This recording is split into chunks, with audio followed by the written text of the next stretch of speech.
I'm Sammy, and this is the Career Kickstart, and I am super excited because I got one tough mother lover with me today. I have Muir Chavez, who I freaking love since we ended up having a conversation outside of like that. I forget which I think stadium it that was. station. Yeah, there you go. We were right outside a train station, and I'm like, "Oh, keep talking to me. Forget your husband and children." She is awesome. She went from boutique owner to mamapreneur, and there's a lot of other pivots in the between. But I'm gonna let her introduce herself. So, Muir, take it away. Tell us a little bit about you. All right, great. Well, yes. Okay, so my name is Muir, better known as Your Tough Mother Lover. And I love the way that you said it, though. I'm going to have to practice on that. But basically what I do is I help sprouting mompreneurs with clarity in business and lifestyle. I seek out to nurture, love, support, and educate moms that have left work by way of children and not by choice. And they still have a lot of passion to gift this world. I try my best to bridge that gap of support between business and lifestyle, because as moms, as we know, I guess we could quote Beyonce, we run the world. It is true. Not only do you run the world, but it seems like you follow behind it, collecting its shoes when it inevitably is like, Mom, where's my shoes? Absolutely. So I try my best to bridge that gap of support so that I offer the support for the business angle and during everybody else's career pivots. And I also offer the support in home as far as what to do with your children when they are bonkers off the wall on vacation, how to organize your Tupperware if you own it, what to make for dinner.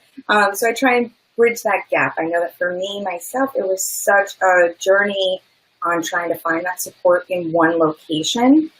It was always, you would join a mastermind and it would only be for the career. And then you would join a mommy forum. Well, we don't have forums here, but you would join like a mommy blog community, and it was only about what household cleaning products you can make at home or which coupons you should be using this week. So there was no, there was a huge gap, and I found it very difficult because, as you know, as an entrepreneur, our mind and our social media feeds are all over the place. So to have two different worlds and not have any of them mesh made it really just a lot harder than it needed to be. So I try and do my best to bridge that gap for all of the people that hang out in my community. No, and I really like about you is the fact that you are like coming from this place where you are there for the moms who are like, you know what? You know you got to work. You know you have all this talent inside you. You have passion. You have drive.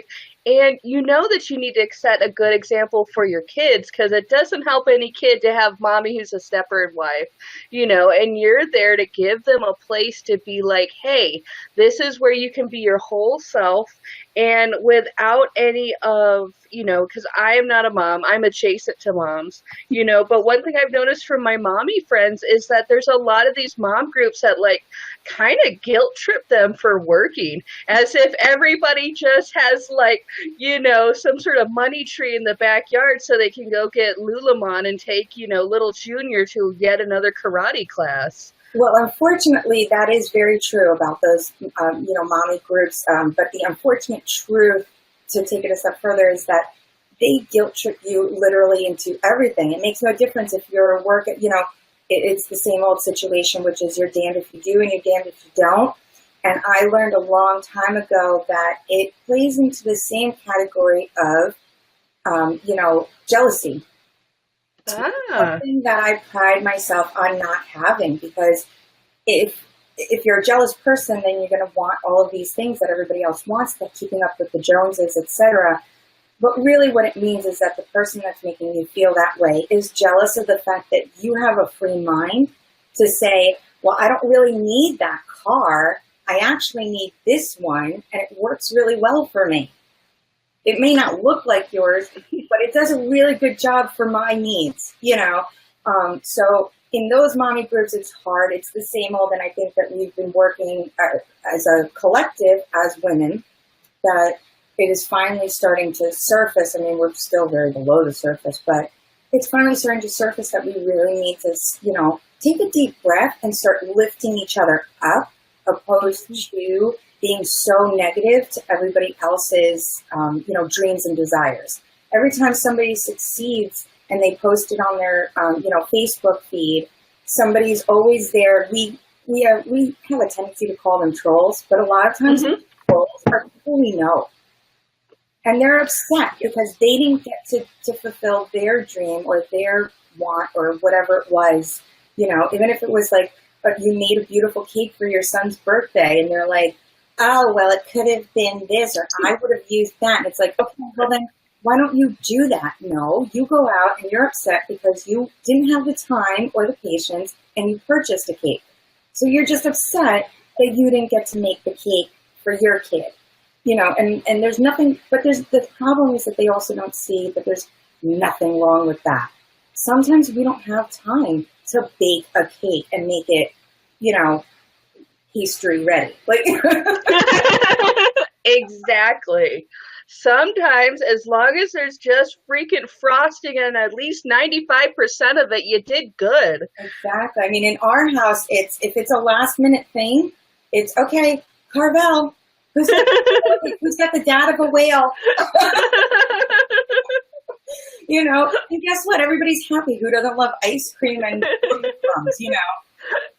No, that's very true. And I love your down-to-earth style when it comes to both business and being a mom, because I think there's something that I've noticed just in my time, you know, getting into this biz entrepreneur online world, you know, and now I'm at an age where like everybody's catching pregnant. It's like something in the water, you know, and like every day, you know, there's a new adorable child that just pops up on my Facebook feed. And I'm like, oh my God, I remember when your mom was doing keg stands in Mexico and now she's like full on mama.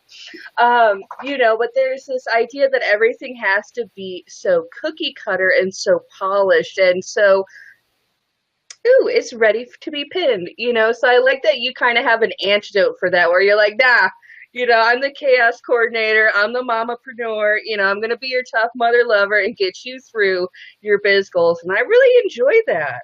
Oh, thank you.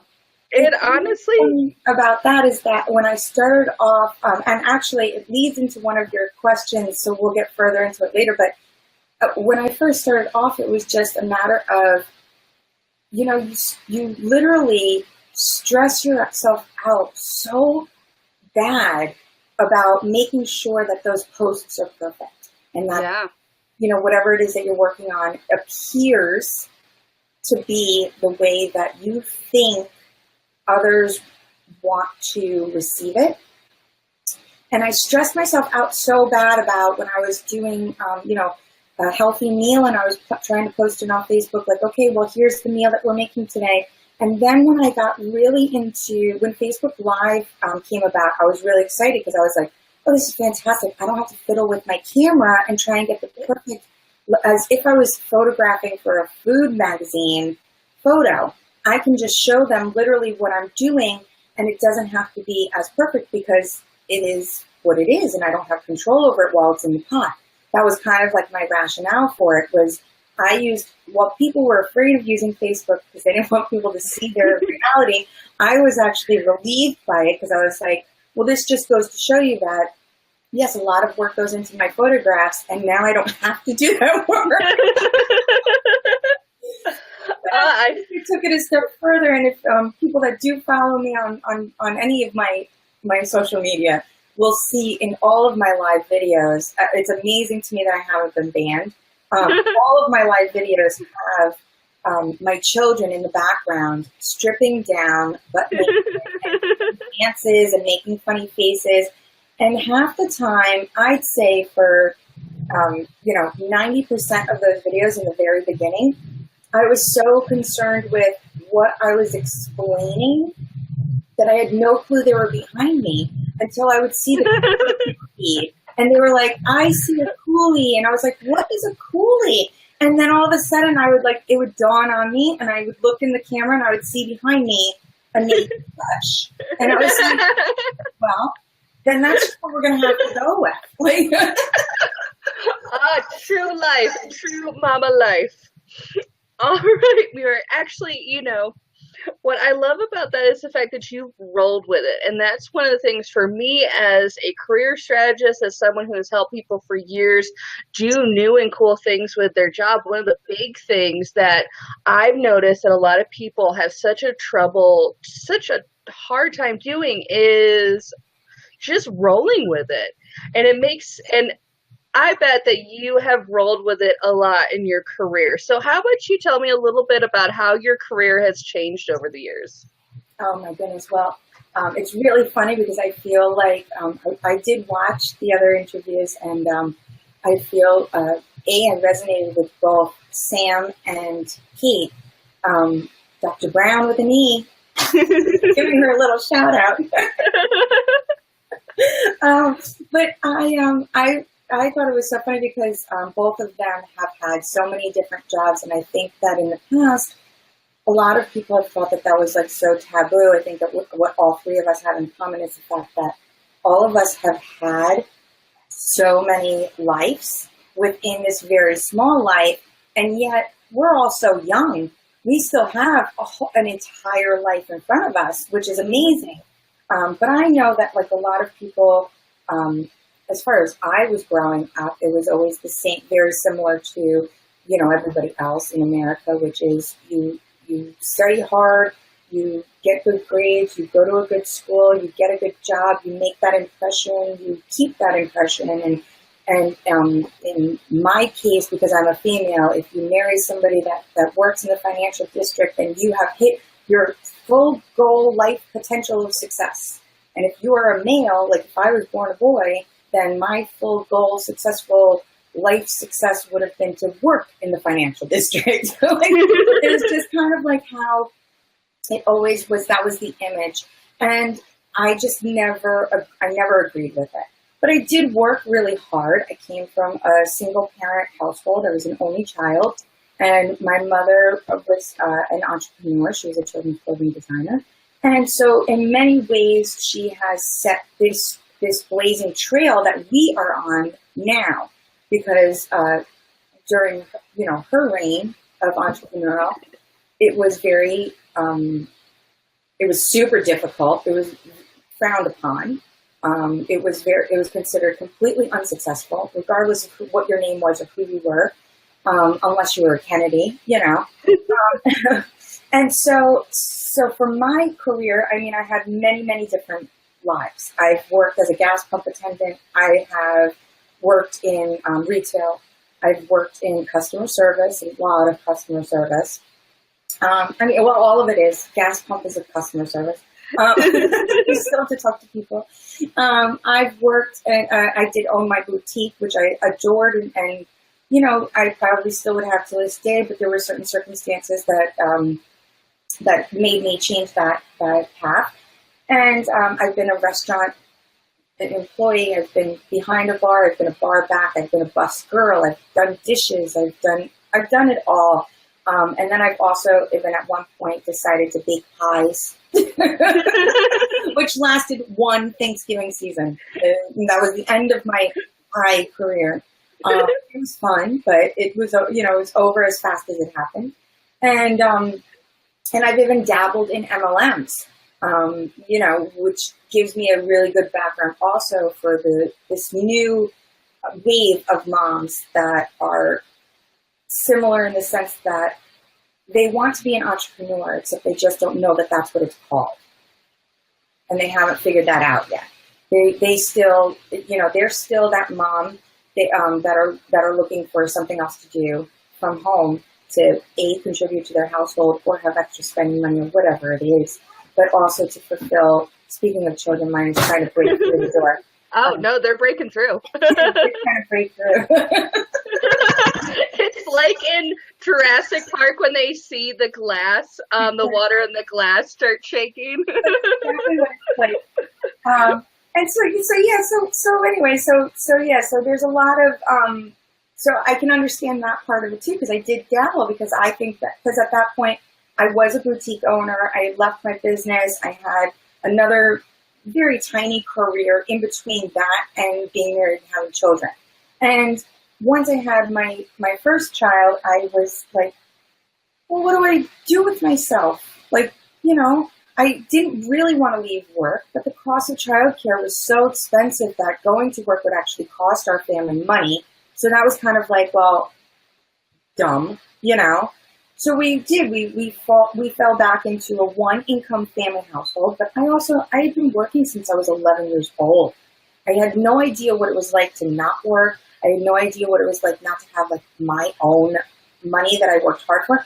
Not that I was ever like a money hoarder. I always gave my money away, and I probably would have gladly given it away to my husband. I just didn't understand not being able to have it, And so, and not only that, but I am a very creative personality.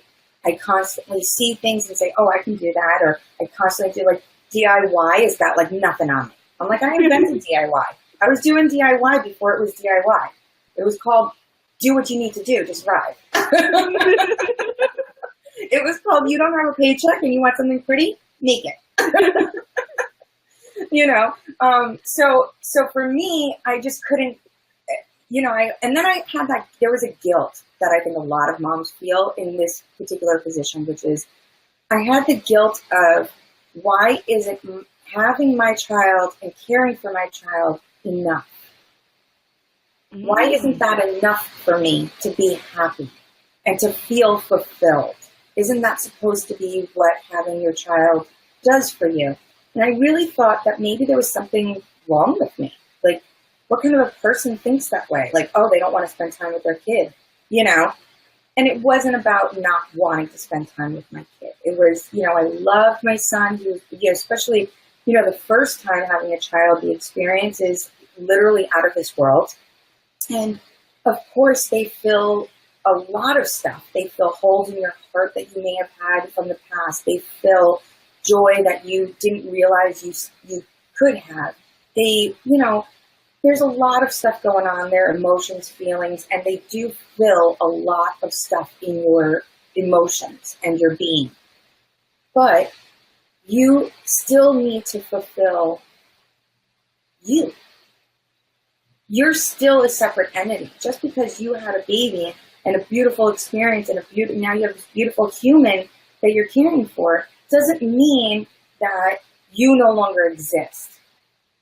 So I had all of this guilt about wanting to do something else and wanting to be out of the house and wanting to have my child taken care of by somebody so that I could do something. And then I finally one day, which is how I wound up doing MLMs, because I was like, well, I can do this from home and I can not have to leave my child and I won't feel the guilt anymore and I can be creative. But where it took that career pivot was that after dabbling in several MLMs, I realized that it wasn't that I didn't like the products or that I didn't like the company or any of that at all.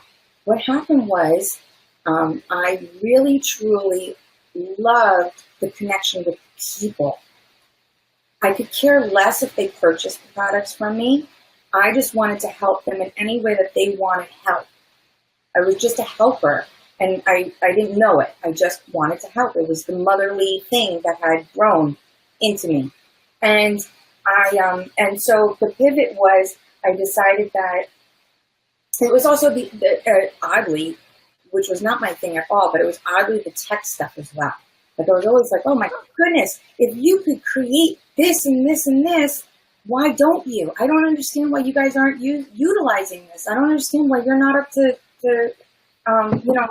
understanding what's new and what's accessible. And I just didn't understand why all this stuff wasn't being used. And for me, technology became a way of creativity outlet, which normally people don't think, because it's still looked at as, well, one is tech and tech is tech, and that's like a robot thing. But there's also the part of it that is, well, who makes that robot look like a robot? Technology doesn't make it look like a robot. Somebody put that face on it. Somebody gave it hands and arms, and they're all functional. They function in a technical way. But do we really need a smiley face on a robot? No, but somebody did it. And that's the creativity. So they do mesh well. And so that was my new creativity outlet, because I was online all the time and I was, absorbing stuff like a mad woman. I was just like, oh, I can do this and I can swipe and and when stuff started to get to like touching, when you could like touch stuff and all the new phones came, I was like, oh my goodness, I'm going to swipe and put flowers and, I just was like everything. So that was the career pivot. I realized that it wasn't that I didn't like what I was doing as far as like the company or that any of them were horrible or any of that. But I realized that I really didn't care about the actual business, their business end of it at all. I would have been much more better suited to actually work like for these companies in their corporate offices, not as their sale people. It just, that's how my brain was working. And I couldn't understand or wrap my head around the fact that they weren't utilizing, or that any of the other team members, whatever you call them, they're all called different, weren't utilizing these. But it was because those people were in my position, the light bulb hadn't gone off for them yet, and it did for me. And I couldn't do it anymore. And so I branched out. I had slowly done it while I was still working with MLMs, thinking that it would help me sell the products. Like, oh, well, I just don't have the sale thing going. So maybe if I, talk to somebody, a coach, they'll help me understand the sales. But instead what happened was I went out and I sought a coach and did a ton of personal development and mindset changing and looked for gurus that didn't exist. And I realized that what I was looking for was not a way to sell. What I was looking for was a way to offer the parts of me that I enjoyed giving without a stigma, without an attachment to somebody else's name, without being, told that, well, we have ways to do this. You should just follow the ways, and so that was how I wound up. It took me a while though. I wound up having, I probably started off with personal development. I started off really like almost 5 or 6 years ago. And then with the coaching, like finding a coach and looking for gurus, and do I practice namaste every day? Or do I, do a belly dance? Which one is going to make me, which one is going to make me happy kind of thing and turn me into who I want to be? Somebody just give me the answers. Really, I was like, Lord, I can't take it anymore. Just tell me what to do. And that started, I'm going to say about 2 years ago that started. And it wasn't until this year, actually, when I had just figured it all. Like all of a sudden, all of the puzzles and all of the conversations and all of the coaches and all of the books and everything, just all the puzzles came together in my brain. And I was like, all right, I got it.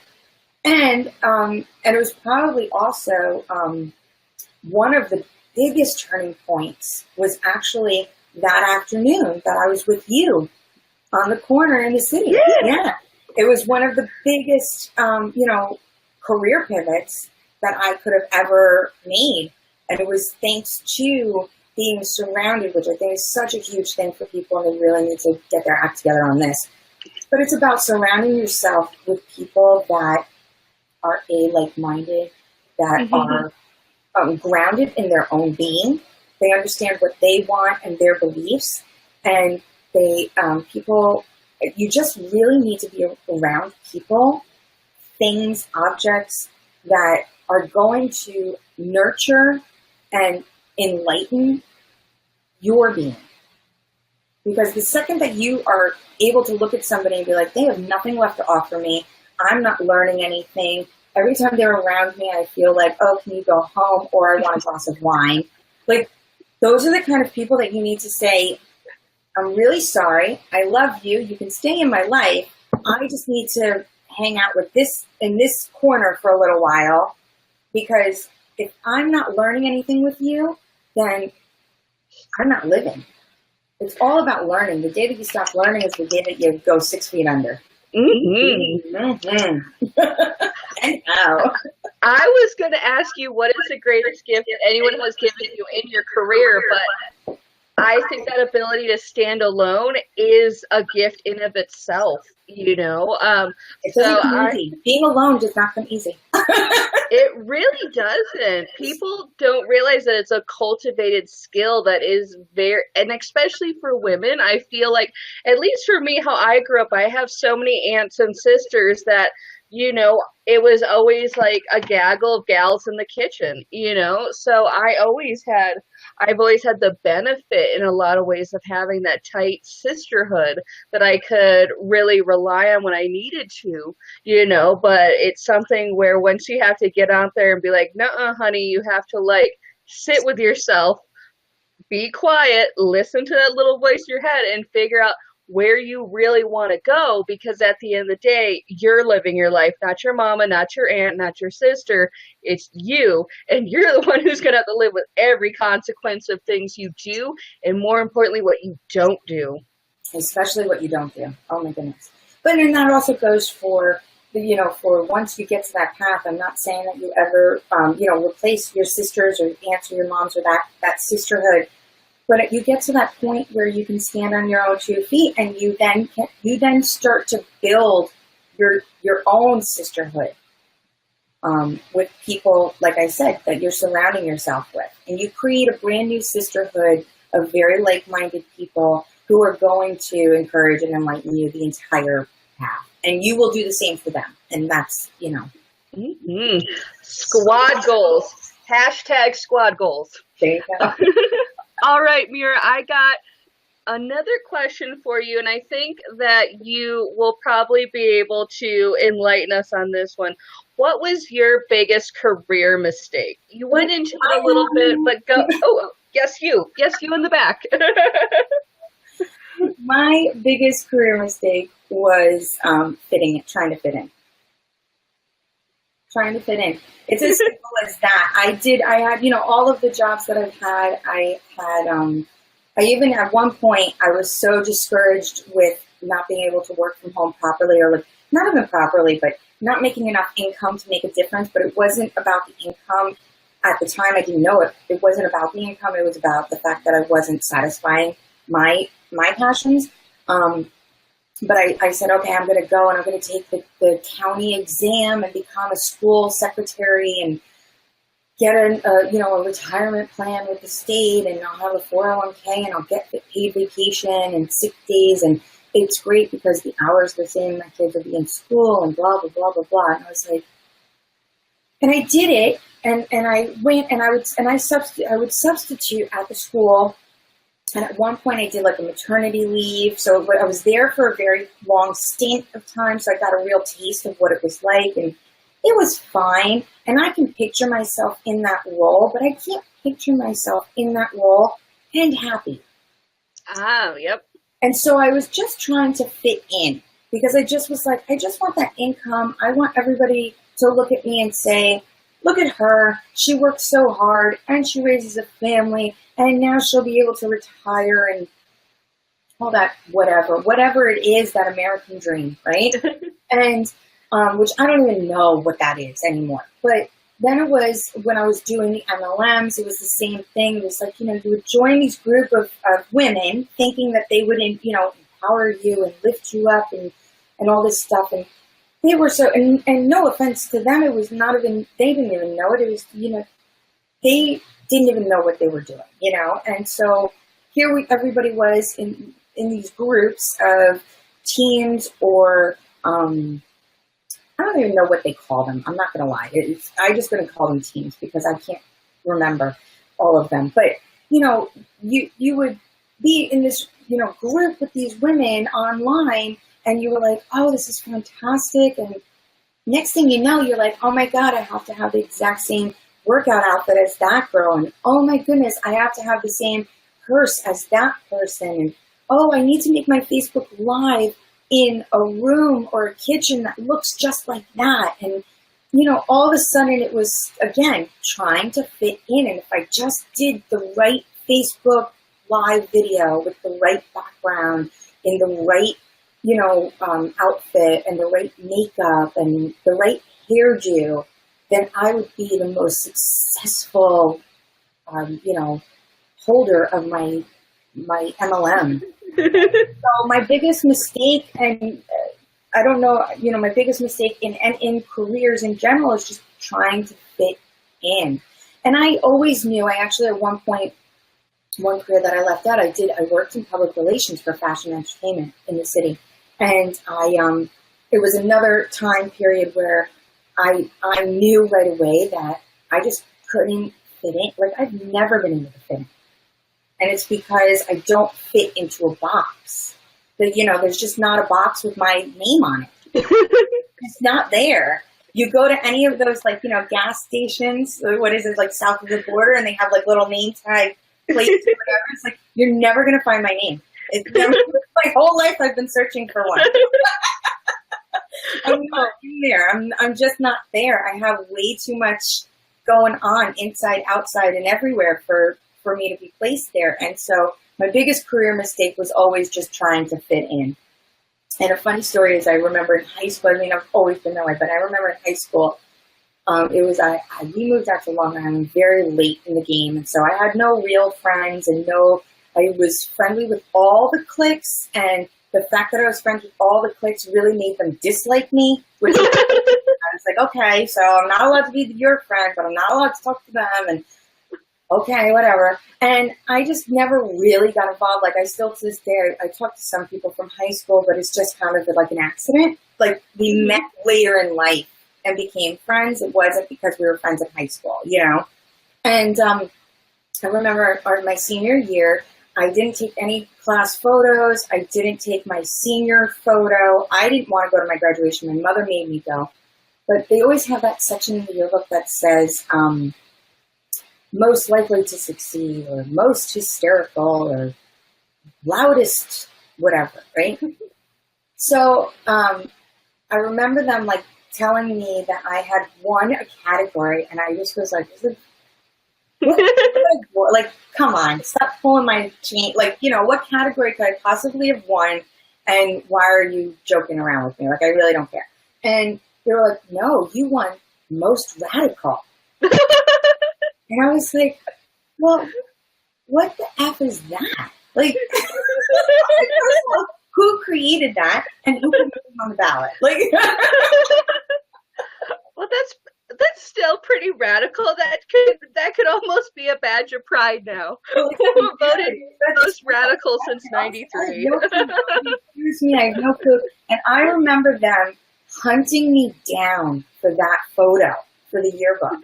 Between all of my mischief and because it was senior year and it was the end of the year, and I was like, please, whatever. And I would go in late and I would leave early, and I would, leave for lunch, and I just would, I was just kind of around. I just was, but I was never located. You had to put a locator on me to know where I was. And I remember them tracking me down for that school photo. And it's the only photo of me in the yearbook. Most radical. I was like, well, all right. But nowadays, yeah, you could absolutely put it in that sense, because I don't remember off the top of my head the exact definition from, but it's, and basically it's, part of a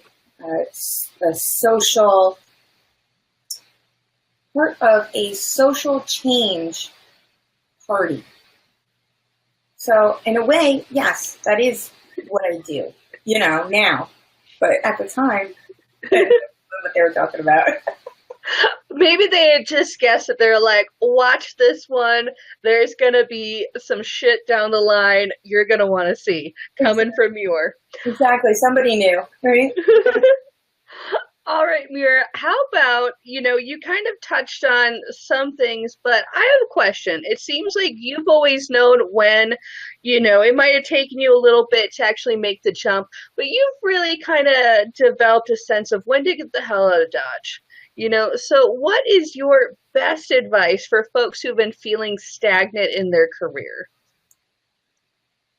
Oh, get on the internet and search for a new job. It's just honestly, I'm not kidding you. Like, and I've done stuff where I have, even still, I mean, actually not till this day. I haven't done it in a long time. But there were times where, like, my son would be napping and I would get on my phone.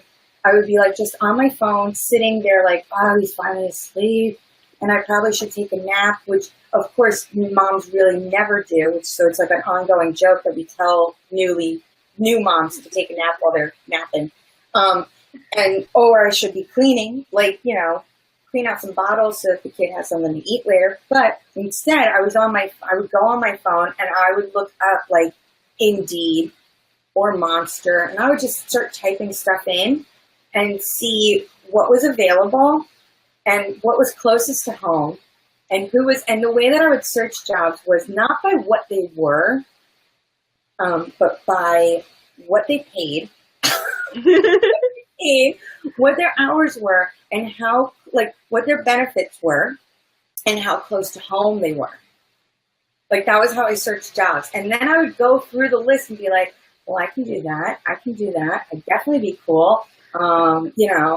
I don't know. That doesn't sound like it's a loser. We could try that. Like, They don't sound like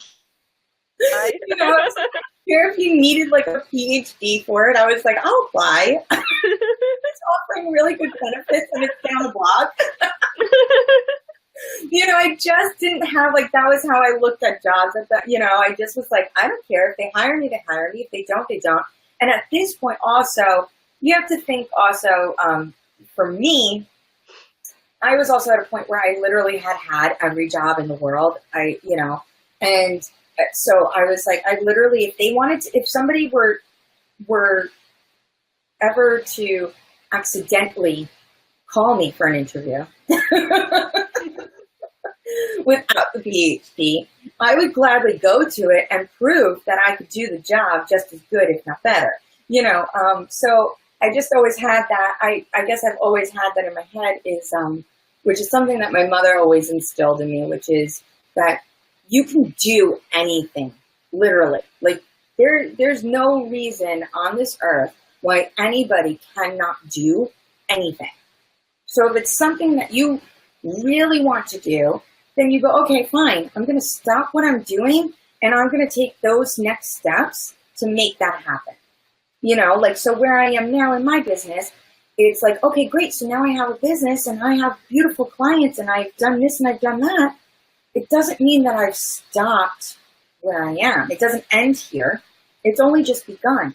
Every time I pick up a new client and I talk to them, some sort of light bulb goes off and I go, oh my goodness, there's the rainbow to the next book I need to read for myself, or there's the next video I should find and see if somebody has done a video for that. Or, or maybe there is a course either online or at the local school or at even the local library that would really benefit me to learn more about that, because that sounds fascinating, and it could come from anywhere. I mean, sometimes speaking of gas, I don't know why I keep talking about gas pumps, but my gas pump attendant now at the gas station, every once in a while he says stuff and I'm like, that's actually genius. When that takes off, I'm going to pay him. The ideas can come from anywhere. And so what I say is, I said it earlier, don't ever stop learning, because that's the minute that you give up. That's literally just putting yourself, you might as well just dig yourself a grave now. Don't give up, don't stop learning. If something intrigues you, who the hell cares what it is? If it's crocheting, do it. Do it. If it makes you happy, do it. And who knows what kind of job you can get. You know how many times I've seen, I can't even tell you, and I think it's the weirdest thing. I don't know why I think it's weird, but I do. There are a whole bunch of crochet shops that opened up. I'm like, Who opens a crochet shop, like a knitting group, in a storefront? Well, apparently you can, and they do, and they succeed. So, like I said, there's literally nothing that you couldn't do or learn, you know. So my advice is just keep learning. If it's something that you love, do it. If it's something that you think you might love, do it. Because even if you decide later that you didn't learn it, that you didn't love it, that's fine. But you have to find out, right? That is true. And I love your commitment to continuous learning. That is so important because that's how you stay adaptable. Because a lot of people think, oh, I just have to get the job. I've been there before and I've experienced budget cuts, layoffs, things like that where I thought I was settled. No. Even if you do get into that quote unquote forever job, shit happens. So you need to be able to duck and roll and find something else. Exactly. I think people get confused, but because now we have Affleck. No, you there's no Affleck in your career. It's all you, buddy. Exactly. Muir, I have a question. What are you working on now? We're getting to the end of the interview, and I really want everybody to know exactly what you're working on now and where they can find out more about you. Okay, so, well, you can find out more about me on Facebook, pretty much anything social media. I'm on Facebook. I do have a wonderful community that everybody is welcome to join called your Naked Tough Mother Lovers Naked Motivation, where we are completely raw about our jobs and our children. Sometimes they do mesh. And so you can find me on Facebook under Muir Chavez, spelled Chavez. First name is Muir, M-U-I-R. You can also find me at muirchavez.com. And I am working on, so in muirchavez.com, I have a whole bunch of freebies that I love. Same with the group on Facebook. I'm constantly throwing in freebies because when I find something really good that's free, us moms got to stick together. It's kind of like couponing for the entrepreneur. And I toss them in there. But I have my own freebies up on the website. Some of them are for beginners' guide to brand boards, which is very in-depth. I'm actually reworking it. So there is one up there, but I'm going to be reworking it into a video. So it will be a visual tutorial. Right now it's just a PDF. It has pretty pictures, but it's just a PDF. And I also have in there some done-for-you social media templates that you can just throw right into your Instagram or your Facebook and ready to rock and roll. And right now I am working on, and I'm like obsessively excited. I'm so excited that I had to, how do I explain this? I had to ask the universe to figure out a way that I could hire a nanny so that I can do my podcast. Yay! So you guys, in July, I will be launching the Muir Show, which is not just for mompreneurs, it's just for sprouting entrepreneurs. So the guests are all entrepreneurs from every path of entrepreneurship. And so some are, from all different levels as well. And all of them have some great insights. But it's a very laid-back show, and it is more about learning the person behind the brand, opposed to learning what we can, sell you. Oh, Muir, I love it. Thank you so much for being on my show. Oh, it's such a pleasure. I love you, Sammy. Oh, Muir, you're one of my favorites, so thank you so much. You invited me to come on. I really was. I was like, oh, my street corner, Sammy. That is a nickname I think my mom would hate if I had, so let's not make Street Corner Sammy my nickname. I was a little nervous when you started talking about it. I was like, oh my goodness, you guys are hanging out on Street Corner? It was after Be True Brand New Live with Kimber Luna, so it was a very legit thing. We were in Manhattan in a nice part of it, so I'm just saying she wasn't like a street missionary who found me somewhere and taught me how to podcast. All right, Muir. I know that you got to go on. Your kid was trying to break through your door, so I'm going to let you go. And thanks so much. Oh, Great thank to have you you. on. I love it. I'm so excited. And you know what? I'm so excited about what you're working on, the Career Kickstart. It's just fantastic. I love it. Thanks, Muir. I appreciate it. And that's it, folks. This is the Career Kickstart with Sami, and I'll see you next time. Bye.